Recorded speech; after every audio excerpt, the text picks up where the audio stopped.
विठ्ठल नाना अंजनगावच्या मैदानात तेजस गाडीवर का बसले नाहीत? पेडगाव मैदानात बसणार का नाही? आणि याच मैदानात छोट्या ड्रायव्हर कोराळकर यांच्यावर 1 महिन्याची बंदी घातली. नेमकं काय घडले? मित्रांनो, काल एक भव्य दिवस आदतचं मैदान पार पडलं. उपमुख्यमंत्री केसरी अंजनगावकरांचं 1 आदत 1 बैल मैदान. आणि या मैदानात आपण पाहिलंच बैलगाडी क्षेत्रातील प्रसिद्ध नामवंत ड्रायव्हर विठ्ठल नाना बोरकर यांचा तेजा गट क्रमांक 2 मध्ये आपल्याला पाहताना पाहायला मिळाला. त्यानंतर सेमी क्रमांक 3 मध्ये पळाला. पब्लिकने निकाल घेतला आणि फायनलसाठी पात्र झाला.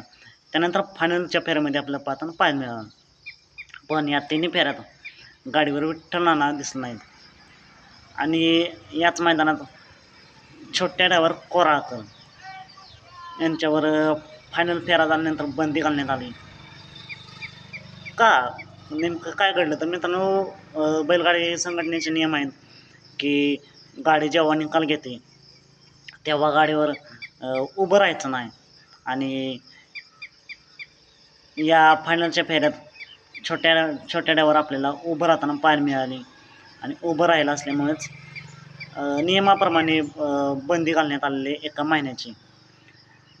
त्यानंतर आता राहायला विठ्ठल नाना का दिसत नाहीत? तर मित्रांनो, विठ्ठल नानांच्या हाताला लागले आणि त्यामुळेच विठ्ठल नाना काल तेजस गाडीवर नाही दिसले आणि पुढील 1 महिना तरी नाही दिसणार. आणि पेडगावच्या मैदानातसुद्धा खूप कमी शक्यता आहे की विठ्ठल नाना गाडीवर बसतील. बघूया, पेडगावच्या मैदानातसुद्धा विठ्ठल नाना गाडीवर नाही दिसणार. मुश्रीफ ड्रायव्हर आहेच. काल 3 फेरे मुश्रीफ ड्रायव्हरने गाडी चालवली आणि 2 नंबरचा मानकरी झाला तेजा आणि त्याला साथ दिली आदत किंग सर्जानी. मित्रांनो, छोट्या ड्रायव्हर कोराळकर यांच्या बंदीबद्दल तुमचं मत काय? कमेंट करून नक्कीच सांगा. आणि अशाच फिक्स अपडेट जाणून घेण्यासाठी आत्ताच आपल्या चॅनेलला सबस्क्राईब करून ठेवा, लाईक करा आणि शेअर करा. चला तर मग भेटूया पुन्हा एकदा नवीन अपडेट्स भन्नाट अशा नवीन व्हिडिओमध्ये.